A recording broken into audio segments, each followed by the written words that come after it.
Game publishers often work very hard to find ways to innovate in greed. I love me some video games, but I don't love me some video game companies. Hi folks, it's Falcon, and today on gameranx, 10 of the greediest game company moves ever, part 2. Now I'm just going to put out a little quick disclaimer. This doesn't necessarily mean developers. A lot of the time, developers are harangued into doing crap they don't want to do because it's ultimately the publisher's say. That's not to say there are no greedy developers. They exist, of course, but I want people to know that I'm just not automatically saying that. A lot of the time, the creative teams behind these games really just want to make games. Without any further ado on that, though, starting off at number 10, Escape from Tarkov charging $250 for the long-requested PvE mode. We're going to start this one off hot today, folks, because this one just sounds horrible, and it's worse. So at the end of April, the Escape from Tarkov developers Battlestate Games announced they were going to finally add a proper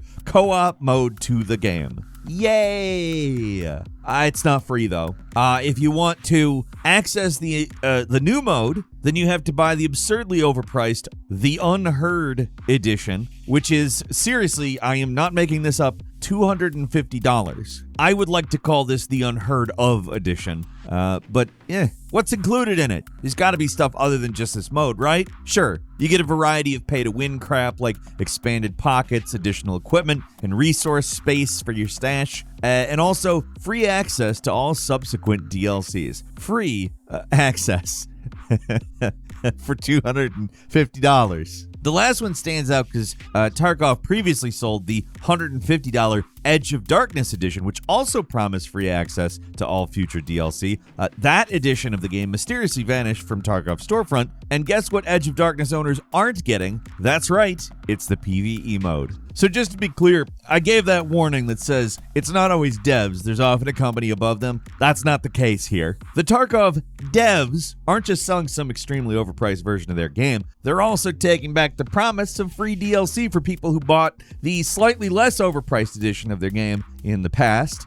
Somehow it gets worse. There was, of course, a ton of fan outrage over the whole thing, so Battlestate tried to make things right in about the worst way possible. In an attempt to calm EOD edition owners, Battlestate offered some rewards to those players, which included a bunch of pay-to-win parts of the bundle, as well as access to offline PvE for EOD owners for 6 months. Wow! How generous. And along with that, they dropped this other bombshell. High priority matching for EOD owners for 6 months. Wait, what? That wasn't one of the selling points of the Unheard Of edition. Are they also selling priority matchmaking? Are all the free second-class citizens now going to have to wait in line while people who pay get to the front of the line? It's all a mess, and it's utterly cratered Battlestate Games' reputation among its player base. Sucks, because Tarkov is a cool game. What are you going to do? And number 9, Metal Gear Survive made you pay for additional character slots. Konami's reputation's pretty much in the toilet by the time Survive came out. The Kojima-less Metal Gear Solid spin-off has its defenders, but there's no defending the almost free-to-play level of nickel and diming this game tries to pull on you. We did talk about this in our previous greediest video game moves ever game, but neglected to mention this whole debacle. Making you pay for extra character slots? Like, there's microtransactions everywhere, and most of them are unnecessary. They're at least for things that players have grown accustomed to paying for. It's not good, obviously, but the most outlandish microtransaction is that they actually want you to pay for more character slots. In a mostly single-player game, they somehow expect people to happily go along with paying a $10 fee to unlock slots 2, 3, and 4 for characters. Even most free-to-play games give you at least 1 or 2 more character slots before asking for extra cash, but not Survive, which is not a free-to-play game. It's a game that you had to buy. And one thing I do want to emphasize is that a lot of headlines and articles got the nature of this stuff wrong. It wasn't save slots that Konami was selling. It was extra characters, like when you're selecting to start a new game in something like Super Metroid, this would be like you'd have to pay to fill out those other slots. I don't really know who's willing to play through this game a second time and need that extra slot, but the fact that they're trying to charge real money for it is ridiculous, especially on top of a game, like I said, that already cost $40. And number 8, Ubisoft locking a Java mission behind a $100 plus special edition. Pre-order bonus is just getting out of control, and people are really starting to get sick of it. Star Wars Outlaws is hardly the first game to have an overly complicated, overpriced pre-order catalog, but this one may be one of the most expensive we've seen yet, and it's such a high-profile game. There's your standard $70 version, which, yeah, I guess we're used to at this point. Gotta love that inflation. But then there's the $110 Gold Edition that comes with a Season Pass, an exclusive mission called Jabba's Gambit, leading people to believe that if you wanted to see the Hutt himself, you're forced to pay up. It's not quite accurate. You work for Jabba in the game no matter what. This pre-order bonus is an extra mission, but still, that's $110 at launch. If you want to pay even more, there's the Ultimate Edition, which comes with a bunch of extra skins and crap and costs an eye-watering $130. I don't know if they're just trying to be deceptive or if they just changed the bundles after the initial backlash, but the Ultimate Edition says it does come with 3 days of early access, while the infographic says for the Gold Edition, there's early access listed everywhere. But if you look at the product description, it says early access with the Gold Edition. So, at very least, they have created a labyrinth of nonsense here, and it all sucks. This pre-order crap is just worthless, but it's Star Wars, so they know people are just going to pay up.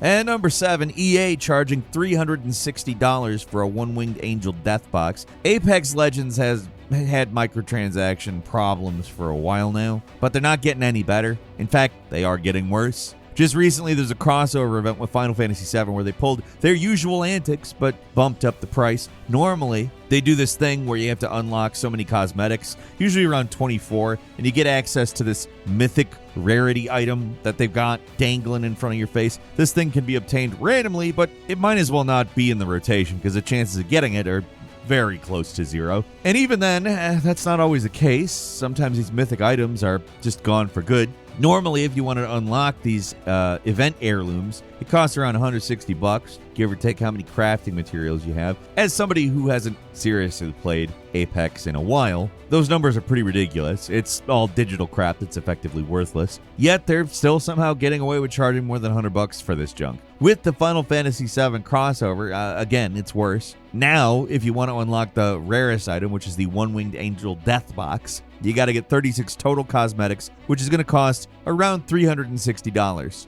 It's a box with a wing on it. Yeah, for people who play Apex regularly, the cost is more like $290, but that's $290 for a box with a wing on it. One-Winged Angel Death Box. And it somehow even gets worse from here because fans have data mined the game and found a $700 potential heirloom in the game files. So they're just testing the waters with these absurd Final Fantasy VII item pricings. There's no upper limit in microtransaction prices anymore. They're just like that. We assume somebody out there is dumb enough to pay for them. And somebody is, obviously. Of course, somebody is. That's how things work.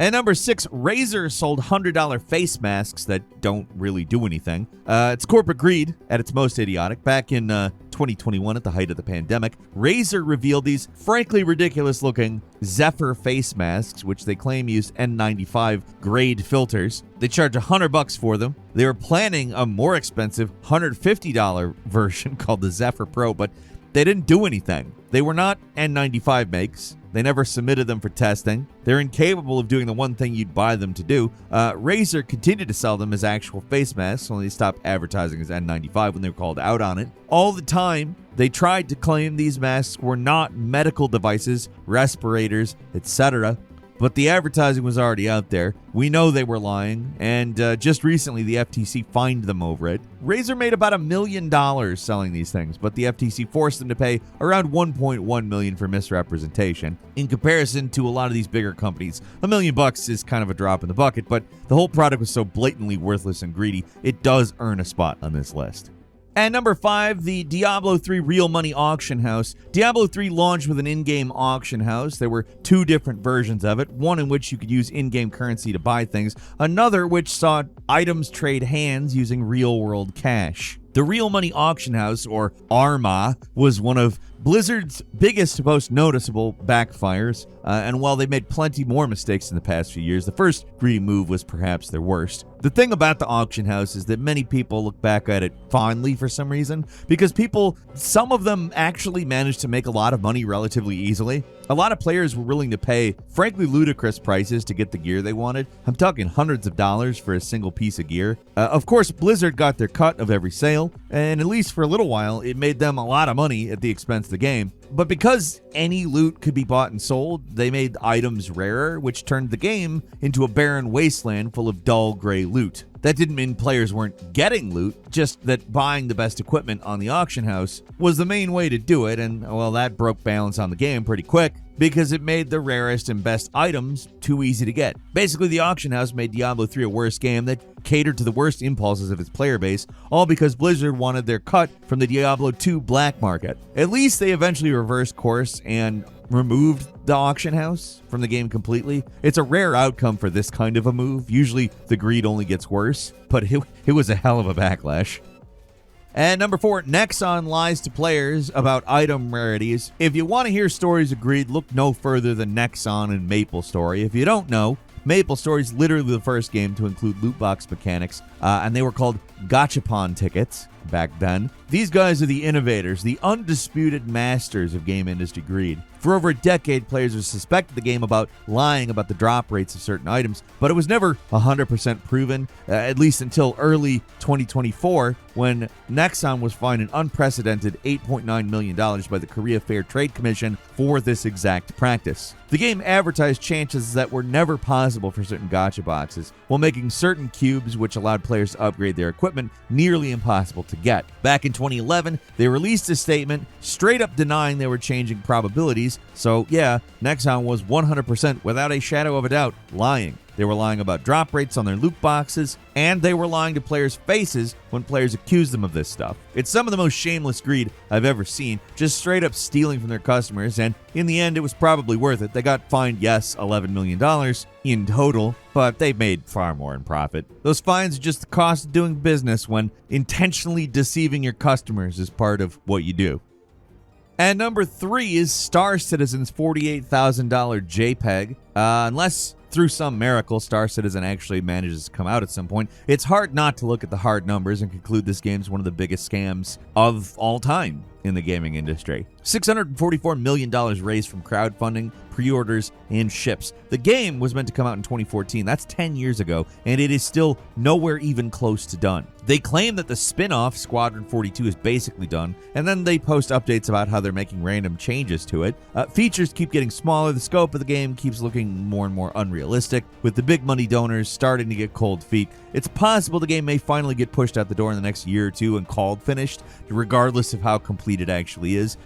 You can play the game now in pre-alpha form, but the vast majority of these ships continue to just be a twinkle in the developer's eyes, and more realistically, a JPEG on a computer screen. The most expensive of these JPEGs is the Legatus ship pack, which, and I'm serious here, is $48,000! It gets you every ship in the game, sure. The majority of them do not exist, though, and there's about a 99% chance that they never will. They try to keep these absurdly overpriced bundles away from the hoi polloi by making the offers only available for people who have already spent $1,000 in stores, so it's whales only, folks. But it's $48,000! That sounds like a sick joke, but there's people who actually requested this. It's too late for them. They've drunk the Kool-Aid. They're asking for seconds. But seriously, don't waste your money on this thing. That is a down payment on a house. If you have $48,000, get a house. You're better off just putting it into a paper shredder than investing it in anything involving Star Citizen.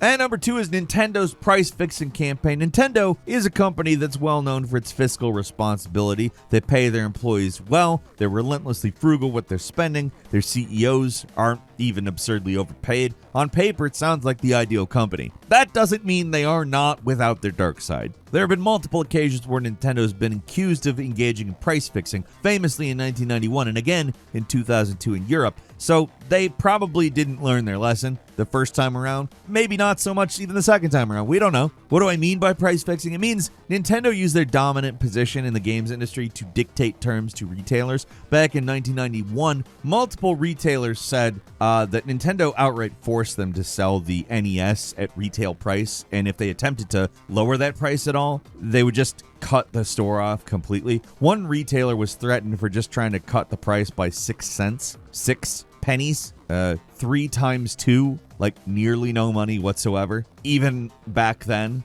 Nintendo was absolutely using their dominant position in the industry to push around retailers, and they were sued for it. Back in 1991, Nintendo was forced to pay $25 million back to consumers who were affected by the price fixing in the form of a $5 rebate that people could use to buy $20 to $50 games, which is not really a particularly punitive action. The 2002 European ruling was a lot more hefty. This time, Nintendo got fined $147 million for artificially inflating console prices in certain European regions. Even though prices differ drastically between certain companies, Nintendo and its partners would punish anyone who engaged in parallel trade to get cheaper prices.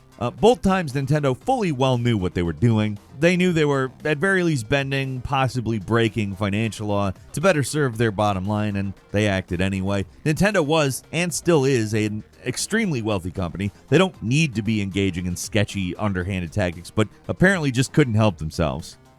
And finally, at number 1, Peter Molyneux and 22 Cans sold in-game land for $900,000. Anybody remember this nonsense? Back in 2021, during the height of NFT fever, Mr. Molyneux, gaming's most infamous hype man, announced this new game called Legacy. It was, and I guess still is, going to be one of those dystopian nightmare games that allows people with more money than sense to buy up virtual land so they could be virtual landlords. There wasn't even a game yet, but you better believe Molyneux and 22 Cans were still going to sell that bridge. The NFT gold rush was still in full swing at that time, and somebody incredibly managed to sell $52 million worth of virtual land. One of those plots cost $900,000, and apparently somebody actually bought it. This was all years ago. What's become of Legacy? Have all those lucky landowners gotten rich yet? Well, it was apparently launched back in October 23 to basically zero fanfare, and it doesn't seem anyone is actually playing it. It does actually exist, but it's an unplayable, crappy game. I don't know how anyone would spend nearly $1 million on anything involving this,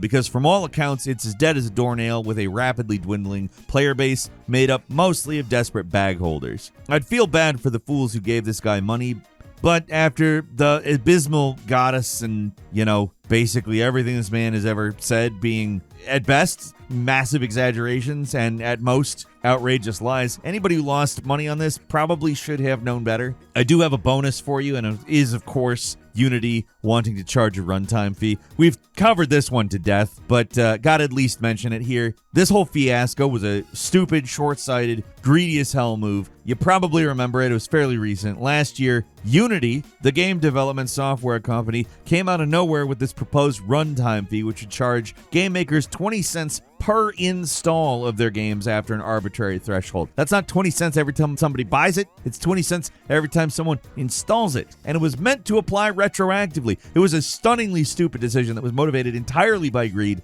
and ended up losing the company millions and, worse, its reputation. And that's all for today. Leave us a comment. Let us know what you think. If you like this video, click like. If you're not subscribed, now's a great time to do so. We upload brand new videos every day of the week. Best way to see them first is, of course, a subscription. So click subscribe. Don't forget to enable notifications. And as always, we thank you very much for watching this video. I'm Falcon. You can follow me on Twitter at Falcon the Hero. We'll see you next time right here on GameRanx.